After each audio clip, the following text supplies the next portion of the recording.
Alright guys, welcome to another video. Bit of a different one here today.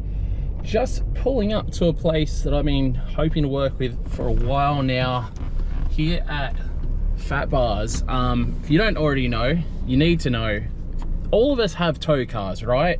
We've all got tow cars, we've all got, generally most of us have Forbies to get around in. And realistically, we all mod them a little bit. At the very least, we live in Australia, right? We want to get things like snorkels, rock sliders, all that sort of good stuff, bit of a lift here and there. And these are the guys. These are the guys doing it in Brisbane, and they also send their stuff Australia wide, and probably will send to you overseas as well if you have one of these cars. But we're gonna go in, meet the guys and have a bit of a chat and see what we're doing to the Raptor. I've held off for a long time on modifying this Raptor, other than the leveling kit and revalve I did on the front, and obviously the wheels and tires. Other than that, I've left this thing unmolested. Now's time to start getting to work on this Raptor, turn it into a beast. Dream, smoke in the air, tire scream, feeling alive, yeah, we're on that beam. Left, right, let the wheels decide, pulling through like a magic ride. Crowd goes by, we're feeling that heat, music and wheels when the road to beat me. One hand up as I slide to sway, locked in that drift, yeah, night and day. Drifting low, we ride so clean, fast on the edge like it's just a dream. Smoke in the air, tire scream, feeling alive, yeah, we're on that beam. Drifting low, we ride so clean, fast on the edge like it's just a dream. Smoke in the air, tire scream, feeling alive, yeah, we're on that beam. Left, right, let the wheels decide, pulling through like a magic ride. Crowd goes by, I'm feeling that heat, music and wheels where the road and beat me. One hand up as I slide and sway, locked in that drift, yeah, night and day. Drifting low, we ride so clean, fast on the edge like it's just a dream. Smoke in the air, tire scream, feeling alive, yeah, we're on that beam. Drifting low, we ride so clean, fast on the edge like it's just a dream. Alright, things are underway very much so here. Here with the big boss man. Obviously, snorkel bars, fat bars makes sense, right? But that's not all they do. So I sort of want to hand it over to him to kind of let you guys know what they do. Because I know it's a lot, because I sent a buddy here only recently and he went and got wheels, suspension, everything done on his Hilux, brand new, whatever the new Hilux GRs are. Yeah. And, you know, he got everything done. What do you do? Yeah, well, obviously, aside from the snorkels and sliders and bash plates and whatnot, lots of wheels and tires. Wheels and tires, yeah, and we obviously do builds as well. We build cars. We do a lot of pre-delivery stuff, so we work with Toyota a fair bit in that regard. Mainly Toyotas. Like pre-rego stuff? Or? Yeah, pre-rego stuff, a fair bit of that. We've actually got a bit of a deal with a couple of dealerships where the car will come direct from the port to us. It doesn't even go to the dealership, and then it goes to the dealership and gets delivered. So that'd be more so your 79s and stuff like that? 79s, Hiluxes, a lot of Hiluxes, and yeah, Mazda BT50 and D-Max. So that's our main line of work, anything with Toyota badge. And then obviously, funnily enough, a lot of Toyota drivers started driving BT50s and D-Maxes, so we transitioned to focus a little bit on that as well. That's weird. I would never have thought that. Like, I get it from the price point of view, and I guess the Isuzu engine reliability, but otherwise they're kind of tacky inside and whatnot, so it's interesting. Yeah, it's a little bit of a weird transition, but they're both good cars. I'll always be a Toyota guy. Yeah, through. So, but yeah, that's a main little rundown. We've got a few little exciting projects in the works. That'll be coming 2025. Yeah, not so much. This will be a new shop car, but this is cool. Yeah, I love this shape of Hilux. Yeah. So yeah. Not so much for products and business for stuff, but that's just for a little bit of fun. But for new Prado, that's our biggest thing. So they look sick. I saw a ton of those just in Japan the other day, and they've already started lifting them and putting wheels on them. Like, they're so like boring stock, but the moment you lift those things and put some tough wheels on them, they just look insane. I spoke to the wife about it. I'm like, That's like the next car. You're not going to be a wimp in a Prado anymore. They're pretty sick. Yeah, they've definitely leveled up and stepped their game up. Everyone gets hung up on the fact that they've got the Hilux motor in them, but they're a good engine in my opinion. They're reliable, and you can tune them and get plenty of power. So I don't think you need, 500 horsepower in your Prado. So yeah, and that's like they're literally Toyota's most anticipated launch ever. Yeah, just the styling of it. It was always such a soft roader look, and a mum's car. Where now, like, mum's looking pretty tough at the end of the day. So I definitely see the appeal in those. And while I need a ute, so I wouldn't have one. Wifey, definitely, I've been trying to point her in that direction, because she was, I don't want to talk about it. She was talking about the Ford Everest, yeah. and I was like, no, kind of. Yeah, well, I mean, the Everest is probably the pick of the bunch when you look at that SUV market. But yeah, Toyota's come to the party and put them on watch a little bit, I think. So and Toyota warranty and resell and resell. Yeah. So usually when I talk to people about buying Toyotas, you buy the Toyota, and then you a little bit of short-term pain, but then once you come to sell it, you'll never buy another brand because they just hold their value. It just makes sense. It's crazy, and it's still like that. You can near on get your money back for what you paid for it from the dealership. So, and for the most part, they back their stuff, which is nice. Yeah. Ford do eventually. It just, you have to fight them. You really have to fight them. So yeah, I'm excited to get the Raptor sorted out with Fat Bar stuff, and I've been eyeing off their stuff for a while now, and it's taken like a year for me to get here because I keep going overseas, and it's just been hard in general with everything I've had going on. Next year's only going to be worse. This is a good example that not everything is same day. Oh no, God no. So yeah, obviously Black Friday sales were just on. The sales are done now? Sales are done, thank God. I'm over it. Sales are done. So, give it a month and then start ordering stuff again, because yeah, definitely high quality. And if you get the chance, come in and have the boys fit it. It's obviously a service you offer.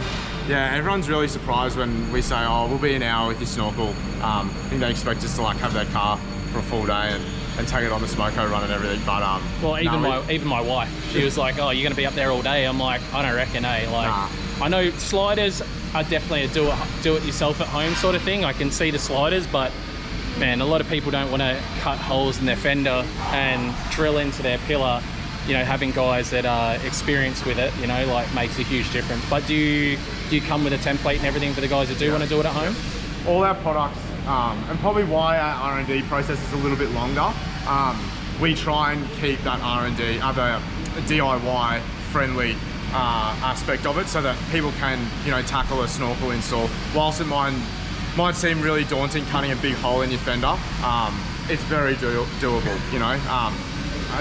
You just got a few little hand skills, and anyone can tackle it. And I think this is coming from someone that cut a body off a car and put it on another car. I still don't want to cut a hole in my good fender. I mean, those fenders are particularly bad because they are fiberglass. So, yeah, the boys take a little bit more time to do that. But like I said, all our products are, designed around R&D, designed around DIY stuff for that very reason. I actually remember my first Snorkel, and I filmed it and I put it on YouTube, and there's a bunch of people in there commenting like, oh, the installer didn't touch up the paint on the guard. It's like, it's fiberglass, bud. It's not going to rust. No.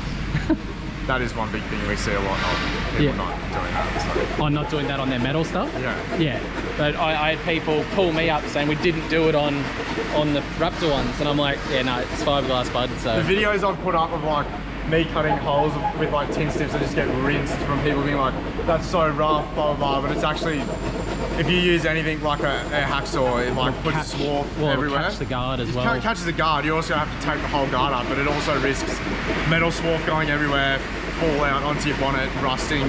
That shit rusts in an instant, So. Oh, we know about that at my house. That was a big problem with we had our Toyota 86 up on a lift behind where I did all the fab for the patrol and covered the car in swarf. And yeah, it had a pretty serious cut and detail to get it all out. So yeah, definitely feel that. So yeah, go check them out, guys. I'll leave a link down in the description, and check it out. We'll have a look at this once it's done. I'm pretty excited. I think the best thing about these diesel trucks with a Snorkel, especially on the driver's side, is the noise. Yeah. Like, I miss the noise from when I had a Snorkel on my old one. And being a drift guy, like, I'm a guy that loves wheeling as well, but I like cool noises. Yeah, you gotta have the cool noises. That's part and parcel of getting the snorkel is raising that air and take up right into your ear hole. So it's good. Oh, 100%. And we're in Queensland. Most of the time we've got our windows up anyway, but for those times when you want to hear good noises, windows down, listen to it suck. I actually noticed with the previous snorkel I had on my old car, I had issues with water ingestion. Yeah. And I noticed you actually dip yours down quite a bit. Yeah. That's I love that. Yeah, the whole water conversation is a big topic at the moment. All our stuff is designed around to obviously mitigate that issue. Lots of people probably try and ignore the fact that that's an issue, but for us, we identified it. We actually found a lot of the windscreen wipers was wiping the water into the snorkel head. So that obviously, deletes that whole problem. Yeah, really cool. So a lot of thought into the designs. You guys do air boxes as well, your own air boxes. Bull bars for 79s, secret squirrels on other ones, and some other stuff in the background. So yeah, check them out. There'll probably be something there for you guys. At the end of the day, we're all car idiots. Modify your daily. No one wants to drive a boring daily. I can't really call a Raptor a boring daily. I can jump it, but I haven't been able to like do things I've wanted to do when the rock crawler breaks. So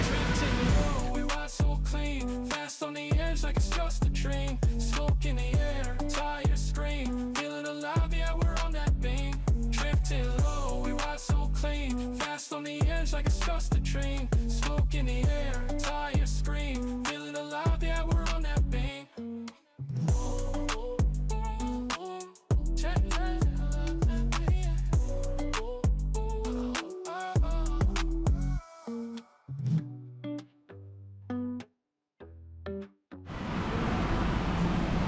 Well guys, huge shout out to Fat Bars. If you're thinking anything on your daily driver, tow car, four-wheel drive, they literally do everything. Please go check them out, throw them support, jump onto their Instagram, give them a follow, let them know I sent you, and don't sleep on it guys. Stuff is so legit. I can't wait to hear this snorkel in a sec when I jump in the car.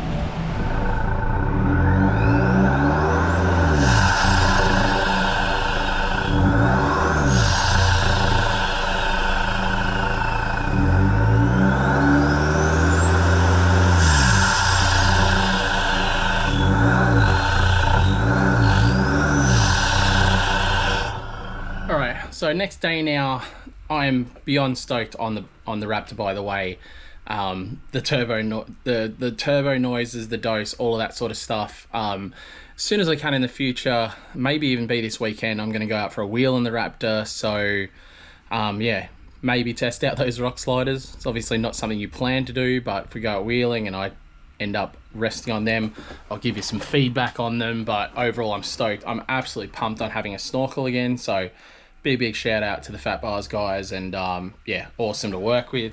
And just to interrupt this video, I have to let you guys know we're doing a little summer special on the website now.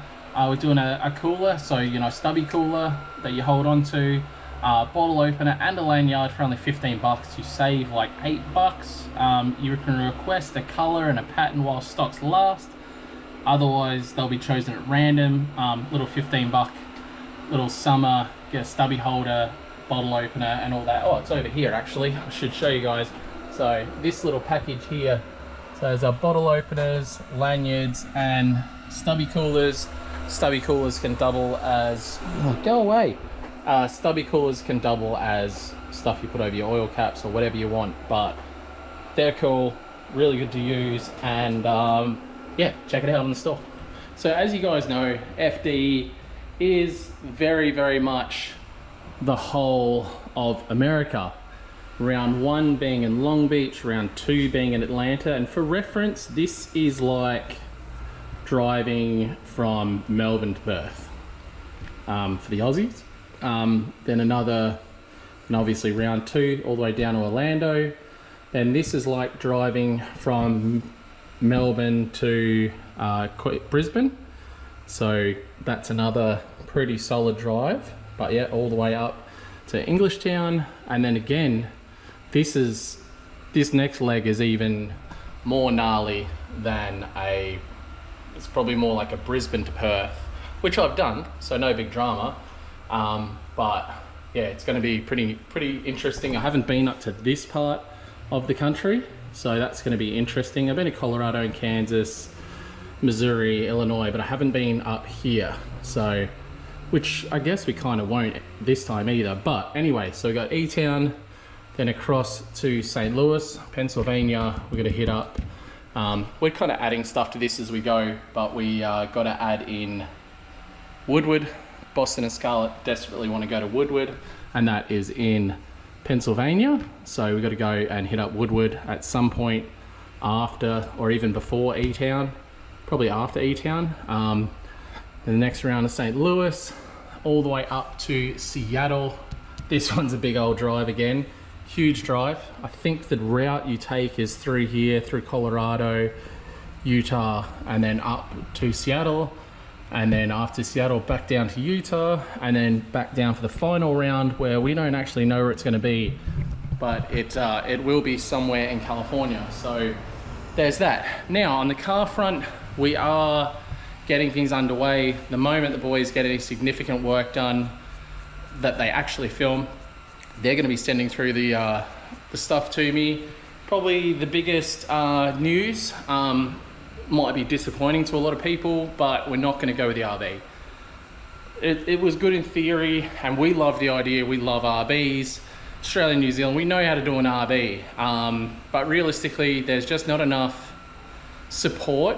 Obviously we're doing FD, a lot of this relies on sponsors and things like that, and our partners.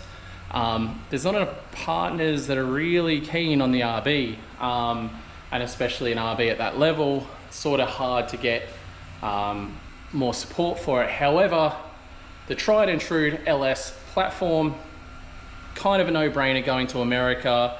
And we had, obviously I run a Magnuson supercharged Corvette. I was at Magnuson, and Noel from Magnuson is busting my balls. He's like, man, why the hell are you going RB? We can't supercharge that, so on and so on. And it honestly got us thinking a lot, you know, knowing that we had Magnuson's support already, and they were super keen to support going into FD, and being that our cars, so the JDM racing team, if you don't already know, our cars in New Zealand, both of them are V8s. One's a supercharged LS and one's a turbo LS. The supercharged one is with the Magnuson 65, can't remember, the bigger one, the 6500, I don't know, the bigger Magnuson supercharger anyway. And that car's sick to drive, and I think it's only on really low boost. So, you know, obviously if we shoved a bunch more boost in that thing, it would go to the moon, and that's sort of where we're at here. So the plan is we're building an iron block LS to 45 kilos roughly of extra weight in the car with the iron block, but reliability is key. Speaking to a few people like Rome, who has a Magnuson supercharged LS that he used for FD for quite a while on lower power than we intend to run. Obviously the iron block sort of makes sense for reliability. And look at this thing. It's about to make a bunch of racket with one of these electric ones, remote ones. Anyway, so going on with that, the idea is a LS that revs. I think the boys want the thing revving to like 8,500, they were saying. Still retain the 6 litre, so 6 litres of capacity. And this thing's about to make a bunch of noise. Hold on, it's emptying itself.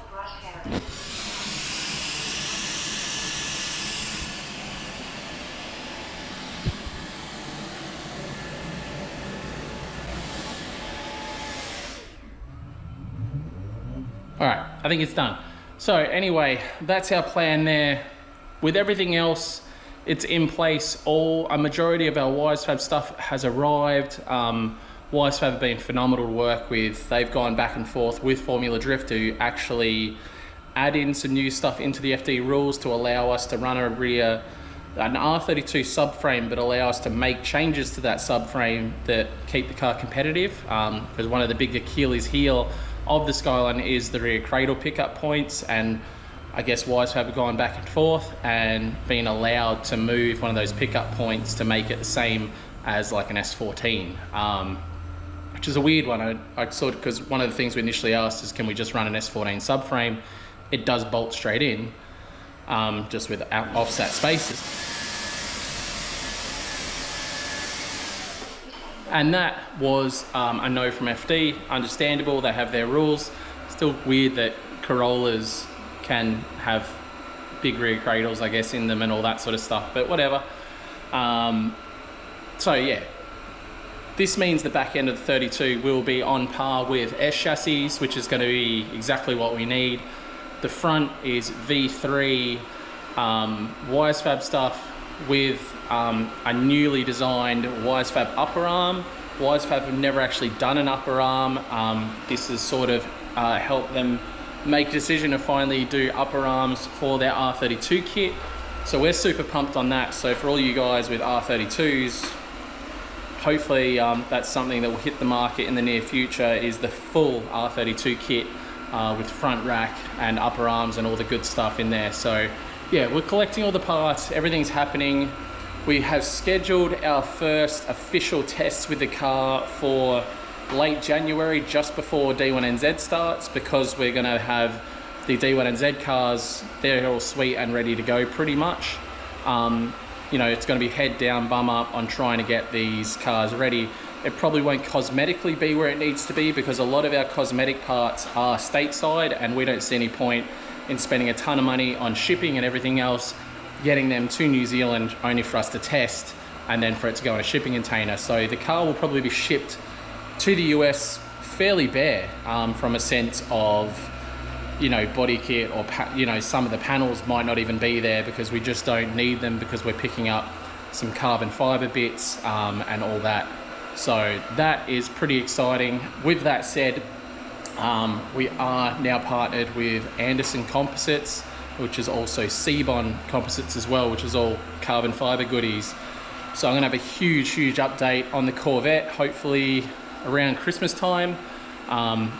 There's some really cool stuff happening with the Corvette. I think the accident was not fun by any means, but almost a blessing in disguise with everything that's happening now. The Corvette's gonna end up cooler than ever, and almost like a dream car for me, the way it's gonna end up. So yeah, you can speculate on what that's gonna be like. Hopefully I'll be able to get that car out to a few like Grid Life and those sorts of events next year. So we'll see how time goes and everything else. What else can I tell you about the now supercharged, Magnuson supercharged LS R32 four-door that's coming to Formula Drift? I still haven't decided on what body kit we're gonna run. I'm very impartial between sort of like a BN or a Uras body kit. I'll add some pictures here.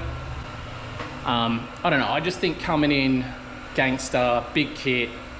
My plan is to be running some of the Kansai wheels. I'm not sure which style yet. I probably, as much as I've been a huge Astro boy with all of the Astro wheels, I don't feel like the Astro wheels will suit the 32 four-door as much. So we may go with the new wheel they have, or may be one of their older style wheels that I really like tandems would look amazing.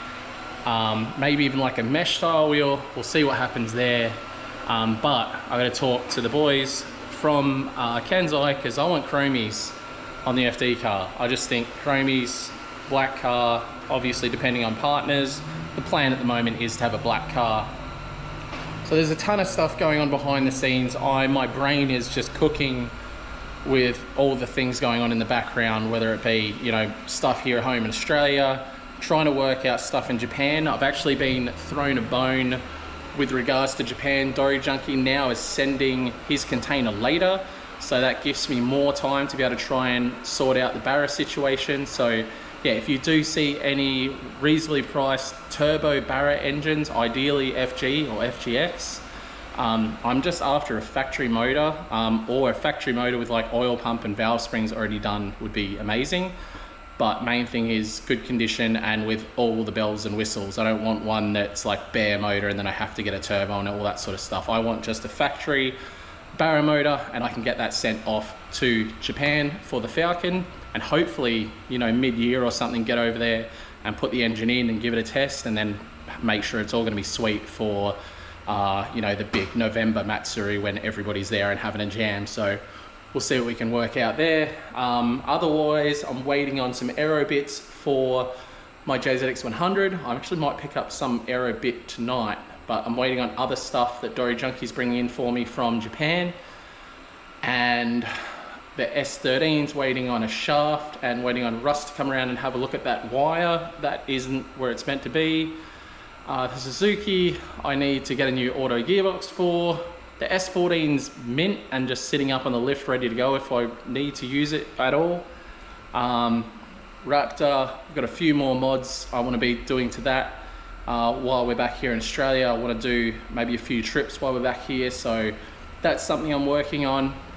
There's a lot freaking going on, guys, and yeah, I know this one was just a lot of talking and letting you guys know what's going on, but I want to keep you guys sort of in the loop, and you sort of letting you know some of the bigger news, which is obviously Magnuson Supercharged LS.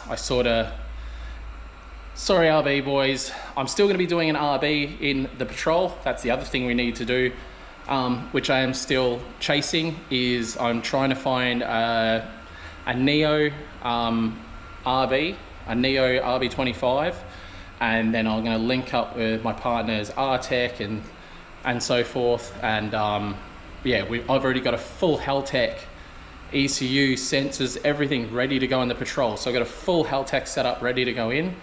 I'm just waiting on finding the right engine or engine package that I can work with, and then getting the turbo and intake and intercooler and all that sort of stuff. But the Patrol stuff is something I desperately want to get done. I just want to, in my head, that is what the only other thing I really want to do to the Patrol, other than more fiberglass to make it lighter, is get a sort of 500 horsepower RB in there and hear that. I just want to drive that thing and just have it screaming, billowing smoke, being able to do the most ignorant crap in it and it not make any sense to anyone, and me just being inside giggling like a little kid. And it's already like that, but with 500 horsepower, man, that thing's gonna be gnarly. So yeah, that's a bunch of the plans. And on top of that, I think I mentioned in the last video, we do have a new car coming, new to me car. I'll tell you a ton more about that in the next couple of weeks when it arrives, but I'm so freaking excited for it. I think you guys are gonna be as well. It's just something that I probably should have done a long time ago, but you will see. Yeah, I don't really have anything else to tell you guys. A lot of stuff right at this very second is a waiting game. I'm waiting to hear back from someone. This video I actually hoped to put the front locker in the Raptor because I have a front e-locker to go in, and I just hadn't been able to link up with anybody to get it done in a good time frame to be able to get up this video, and I wanted to get this video out for you guys. So yeah, I'll keep you all in the loop. Hopefully there'll be a lot more going on in the next video. I do have planned if it all comes together, and you guys will see me in the next one maybe in a day or two. Hopefully get another video up with a bunch more stuff happening. Otherwise, thanks so much for watching. Jump on lukefink.com, grab yourself some of the merch. It supports us, you know, to be able to do some of this silly stuff. And yeah, fake it till you make it, guys. See you next time. Drifting low, we ride so clean, fast on the edge like it's just a dream. Smoke in the air, tires scream, feeling alive, yeah, we're on that beam. Turned up the bass, see the tires burn, slide through the curve, feeling every turn. Hands on the wheel, keeping it smooth. Got that flow, yeah, got that groove. Can't slow down, this is my show. Drifting on, let that motion flow. Drifting low, we ride so clean, fast on the edge like it's just a dream. Smoke in the